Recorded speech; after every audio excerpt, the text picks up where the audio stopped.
বৃন্দাবনের এই ঘটনাটি সম্পূর্ণ সত্য। কাশ্মীরের একটি ছোট্ট মেয়ে প্রতিদিন তার মায়ের সাথে মন্দিরে যেত শ্রীকৃষ্ণের পূজা করতে। ছোট থেকে মেয়েটি এমনি সংস্কৃতে বড় হয় এবং সেও শ্রীকৃষ্ণের একনিষ্ঠ ভক্ত হয়ে যান। একদিন পূজা করার সময় মেয়েটি তার মাকে জিজ্ঞাসা করল, আচ্ছা মা, ভগবান আমার সাথে কবে কথা বলবে? এই কথা শুনে মেয়েটির মা বলল, তুমি যখন প্রভুর মতো বড় হবে তখন। এইভাবে সময় চলতে থাকে, মেয়েটিও বড় হয়ে যায়। একদিন মেয়েটি তার মাকে বলল, আমি তো ভগবানের মতো বড় হয়ে গেছি, ভগবান কবে আমার সাথে কথা বলবে? এই শুনে তার মা ভাবলেন, দিন দিন মেয়ের মধ্যে কৌতূহল বেড়ে চলেছে। তিনি বলেন, ভগবানের সাথে কথা বলার জন্য তোমাকে কঠোর সাধনা করতে হবে।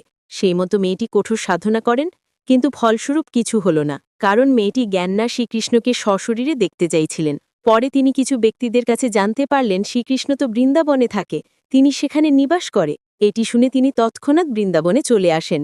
সেখানে এসে তিনি ভক্ত ও পুরোহিতদের